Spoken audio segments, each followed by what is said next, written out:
சங்கல்ப விகல்பாத்மக அந்தக்கரண விருத்திஹி. இப்போ முடிவு எடுக்கிறதுக்கு முன்னாடி அந்த மனசு ஆர் அந்த அந்தக்கரணம் என்ன பண்றது, நிறைய விதமான தாட்ஸை வந்து அது ஜெனரேட் பண்ணுறது. போகலாமா வேண்டாமா, பண்ணலாமா வேண்டாமா இருக்குல்ல, டூ ஆர் டோன்ட் டூ, அந்த மாதிரி எது வந்து ஆசிலேட் பண்ணுறதோ அந்த மாதிரி வந்து சங்கல்ப விகல்ப அப்படின்னு ப்ரோஸ் அண்ட் கான்ஸ் அப்படின்னு வச்சுக்கலாம். இல்லை பண்ணலாம் பண்ண வேண்டாம் அப்படின்னு அந்த ரெண்டு விதமான எண்ணங்கள் வருதே, அந்த மாதிரி எண்ணங்கள் ஜென்ரேட் ஆகும் பொழுது நம்மளோட அந்தக்கரணத்தையே நாம் வந்து மனசு அப்படின்னு சொல்கிறோம். அந்த நிச்சயம் இன்னும் வரவே இல்லை. நிச்சயம் வரத்துக்கு முன்னாடி என்ன இருக்கும், சம்சயம் இருக்கும், டவுட்டு இருக்கும், பண்ணலாமா வேண்டாமா அப்படின்ற அந்த டவுட் இருக்குல்ல, அதெல்லாம் எது பண்ணுறது அப்படின்னா, ஆர் அது நடக்கும் பொழுது அந்த அந்தக்கரணத்துக்கு பேர் வந்து மனசு. இப்போது எப்போ வந்து வேதாந்தா நமக்கு ஒர்க் ஆகும், வேதாந்தம் ஏன்னா வேதாந்தமே யார் படிக்க வந்தா அவளுக்கு யூஸ்ஃபுல்லாக இருக்கும். யாருக்கு டவுட் இருக்கோ அவள் படிக்க வந்தாதான் வேதாந்தம் யூஸ்ஃபுல்லாக இருக்கும். இப்போ சப்போஸ் நான் வந்து மனுஷன்தான் கன்ஃபார்ம்டு அப்படின்னு வந்து நான் ஆமாம் இந்த மாதிரி எனக்கு முன்னாடி எங்கள் தாத்தா பாட்டியில் இருந்தா, எங்கள் அப்பா அம்மாலாம் இருந்தா, எல்லோரும் இதுதான் பண்ணா, நானும் அதான் பண்ணுறேன் அப்படின்னு முடிவு கட்டிட்டு இருக்கிற பர்சனுக்கு சம்சார தரிசனமே நடக்காது.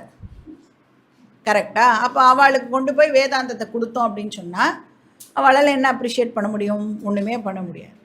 யார் வந்து இப்போ நான் வந்து முழிச்சுட்டு இருக்கும்போது ஒரு மாதிரி இருக்கேன், கனவு காணும் பொழுது வேறு மாதிரி இருக்கேன், தூங்கும் பொழுது நான் இருக்கேனா இல்லையானே தெரியல, அப்படி எல்லாம் யாருக்கு வந்து ஒரு டவுட்டு வருதோ, யாருக்கு வந்து கேள்வி வருதோ அவளுக்கு தான் வேதாந்தம் ஒரு மீனிங்ஃபுல் என்கொயரியாக இருக்கும். அதனால தான் சொல்கிறோம், ஜீவ ஜெகத் ஈஸ்வரா இந்த மூணுத்தை பற்றியும் யாருக்கு கொஞ்சமாவது கேள்விகள்லாம் இருக்கோ அவளுக்கு தான் வேதாந்தம் வந்து ஒர்க் ஆகும். வேர்ல்டுன்னு ஒன்று உண்மையாக இருக்கா, இல்லை வாட் இஸ் திஸ் வேர்ல்டு, இப்போ நான் இருக்கேனா இல்லையா அது நம்மளுக்கு டவுட்டே வராது. நான் இருக்கேன் அப்படிங்கிறது தெரியும், ஆனால் நான் என்னவா இருக்கேன், கார்த்தால ஒரு மாதிரி இருக்கேனே, மத்தியானம் ஆளே வேறு மாதிரி இருக்கேனே, ராத்திரி வேறு மாதிரி இருக்கேனே, நான் இதில் இந்த மாதிரி டிஃப்ரெண்ட்டாக நான் பிஹேவ் பண்ணுறேனே, இதில் உண்மையாக நான் யார்? நம்மளே வீட்டில் பார்ப்போம்ல, காத்தால ஜாலியாக தான் எல்லாருமே பேசிட்டு இருந்திருப்பா, மத்தியானம் டப்புடு போய் மூச்சை திருப்பின்னு போவா, எதுவுமே நடந்திருக்காது. இப்போ என்ன பண்ணேன்? ஒன்றுமே நான் பண்ணலையே. கேட்டால் நீ ஒன்றுமே பண்ணலைல்ல, அதான் ரீசன் அப்படின்னு சொல்லுவா இல்லையா? அந்த மாதிரி என்னோட நேச்சர் என்ன அப்படின்னு யார் வந்து டவுட்டு படுறாளோ அவளுக்கு தான் இந்த என்கொயரி வந்து அப்பீலிங்காகவே இருக்கும், அவளை தான் இது வந்து அட்ராக்டே பண்ணும். அப்புறம் வேர்ல்டுடைய நேச்சரை பற்றி தெரிஞ்சுக்கணும். அப்புறம் முக்கியமான டவுட்டு, கடவுள்னு ஒருத்தர் இருக்காரா இல்லையா?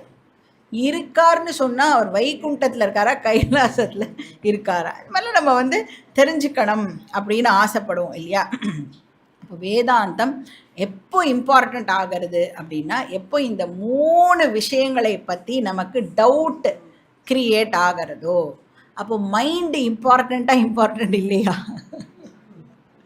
கண்டிப்பாக மைண்டுன்னு ஒன்று இருந்தால் தானே இந்த மாதிரி சந்தேகங்கள்லாம் நம்மளுக்கு வந்து எழறது இல்லையா? அப்போ மைண்டுக்கு இந்த 3 கேள்விகள் வந்து டெஃபினட்டாக வரணும். அதுக்கப்புறம் புத்தியை யூஸ் பண்ணி அந்த 3 விதமான சம்சயங்களுக்கு புத்தி என்ன பண்ணணும்? இப்போ நிச்சயமாக இதான் அப்படின்னு அந்த புத்தி வந்து கன்க்ளூட் பண்ணணும். ஸோ இதான் வந்து புத்தி அண்ட் மனசு.